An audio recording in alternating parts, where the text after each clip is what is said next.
Oh, I saw an interesting thing the other day that talked about if you're having trouble loving people you should love, like a spouse or children, that you need to focus on loving yourself.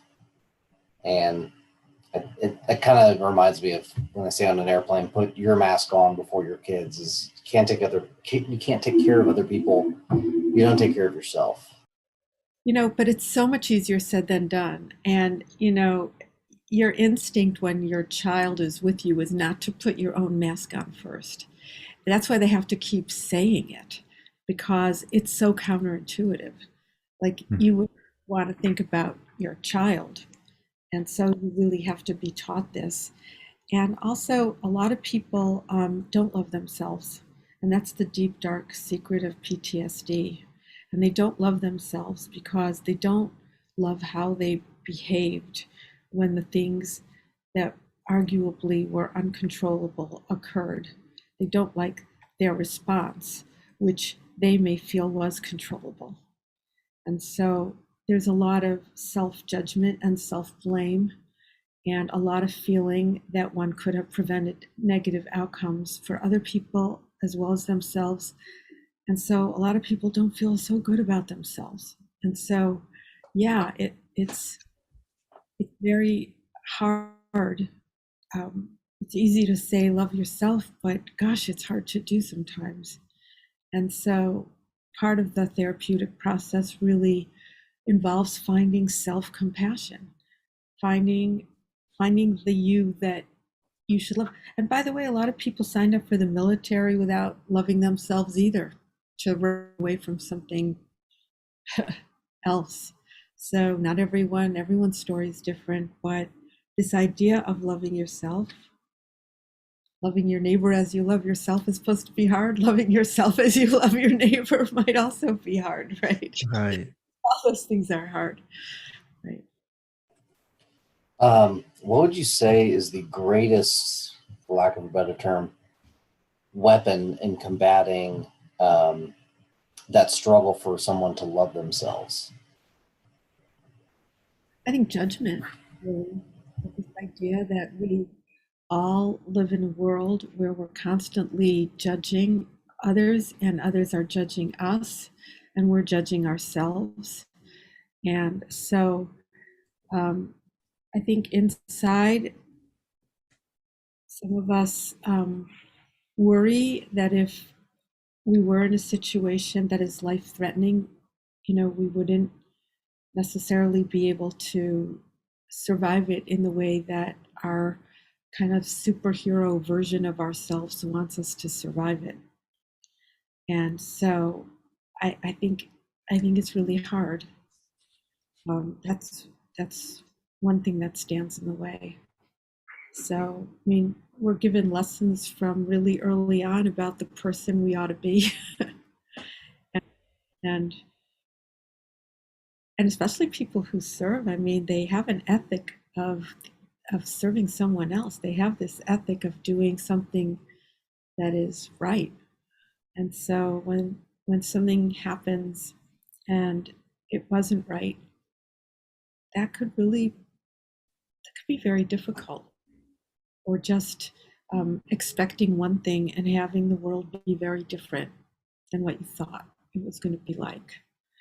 And then when you can't quite wrap your head around it, it's easier to blame yourself for not having those tools instead of a situation that might be very messed up. What would you? So I think about my kids when I think about things like this, and I think, what can I tell them, even if they don't go in the military, but especially if they go in the military, either way, how can I get them to frame things in their mind younger so that they're not in the future looking back wondering what they could have done differently? How can I be their future speaking back to them and saying, here's how you can frame your mind? Because you were talking about a lot about expectation and that Yeah. being something that causes a person to have some of these issues is they had these expectations and they didn't meet them. Isn't that the question we all ask ourselves? I just want my kids to be better than me as much as I can. This is we're all in it together when it comes to this. I mean, every single one of us wants to know what is it that we should be telling our kids to prepare them for adversity, to prepare them for surviving adversity. And I think that the first time that I really thought about this was right after 9/11, when, my kids were pretty young. My youngest was only 5. Um, and, what do you say? And I think what started occurring to me is that you have to develop in kids a sense of competency. You trust them. You might have to role play a little to build competencies, like what would happen if, what would you do if.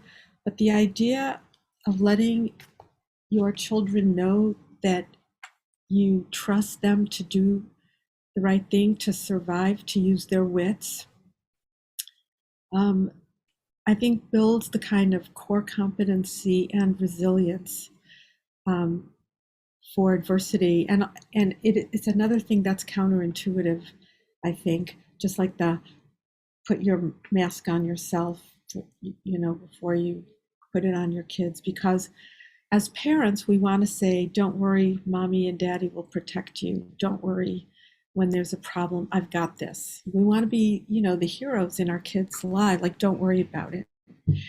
And I found myself right after 9/11 kind of wanting to minimize what had happened, like, don't worry, it's all good, don't be afraid.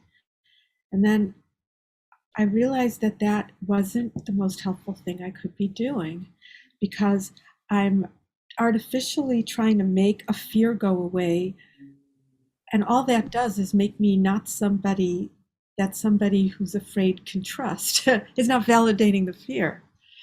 And so you validate the fear, and then you say, well, what would you do if something like this happened? What would you do if there was my daughter started worrying about, what if a burglar came in the house? We had moved into a new neighborhood where maybe it was scarier. Well, what would you do?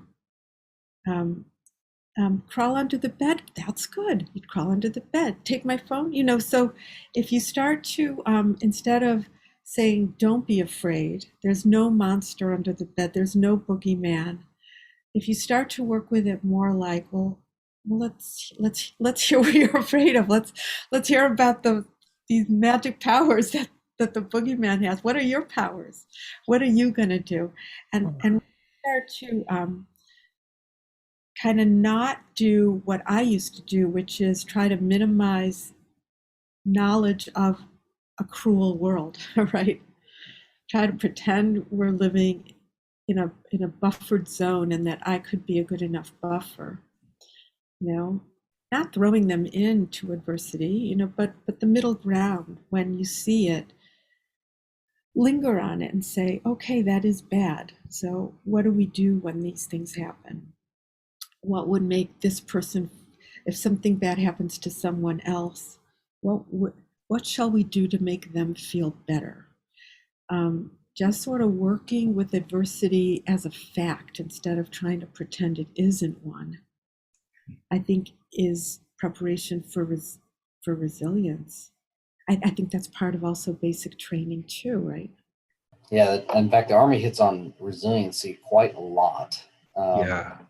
I think how effective it is has a lot to do with the individual delivering it, which could be any number of people, as long as they're certified. I've definitely seen some better than others, but fortunately, that is something the Army worked toward. But the Army is, and military in general, is one of those entities where they make it, and that's pretty much how it's going to be for a minimum of a decade.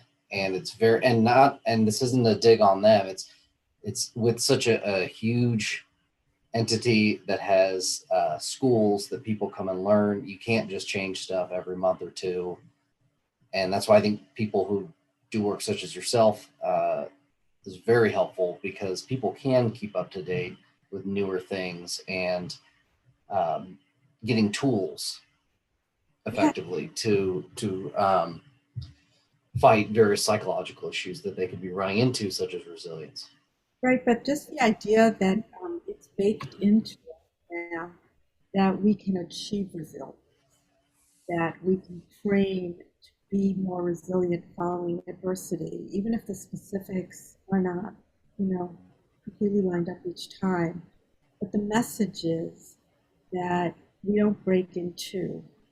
We kind of get a little disjointed and we can, put the joint back in the socket. Very different concept.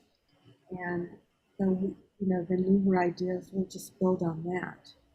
And yeah, I'm very excited about these new modalities and really working hard to get the data that will support a more widespread use.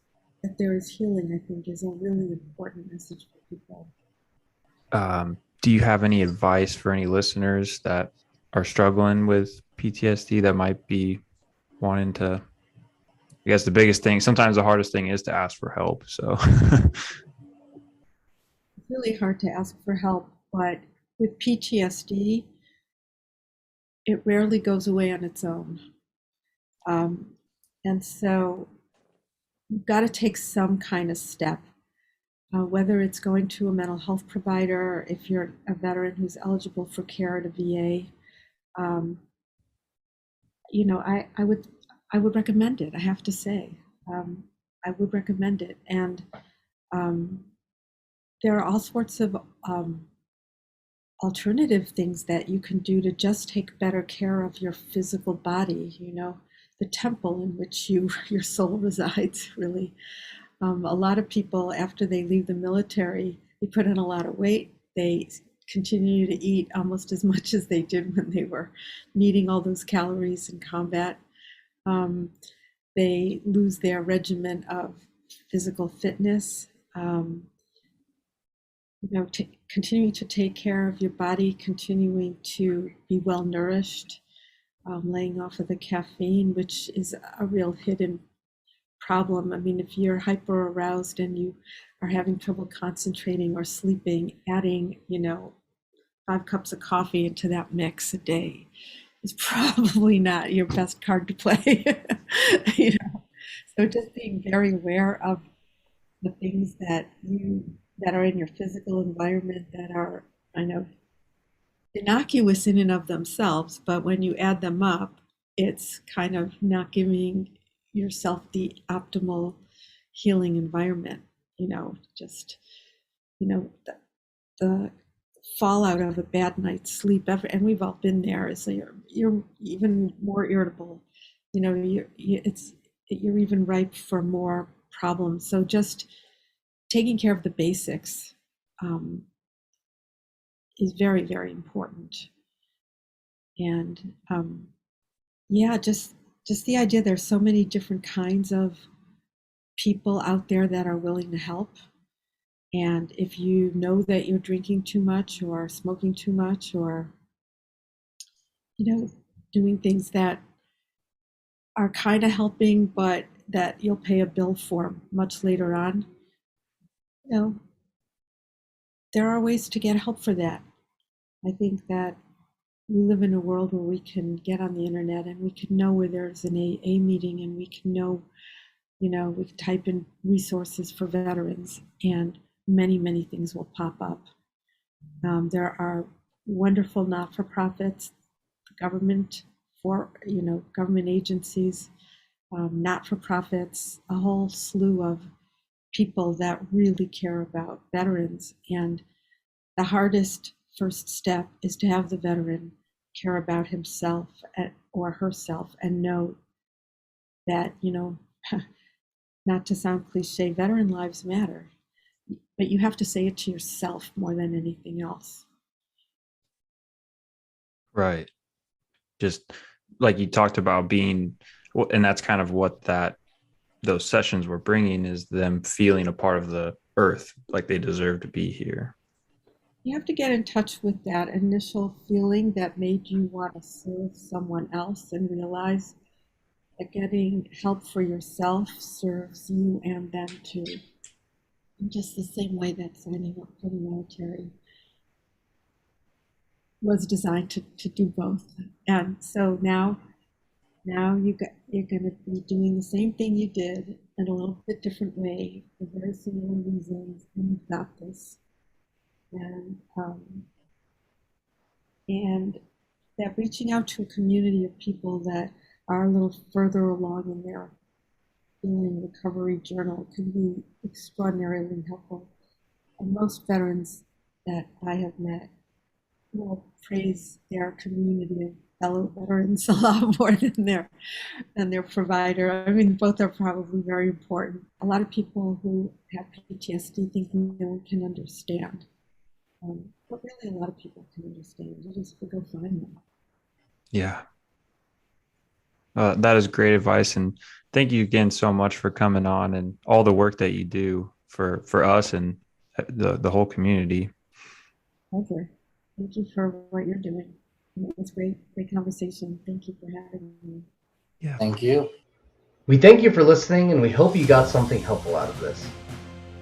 Right now, the best way to support us is to simply spread the word. If you know a fellow veteran who could use some resources to elevate their life, send them our way. Until next time, remember to check your 0s, 5s, 10s, and 25s.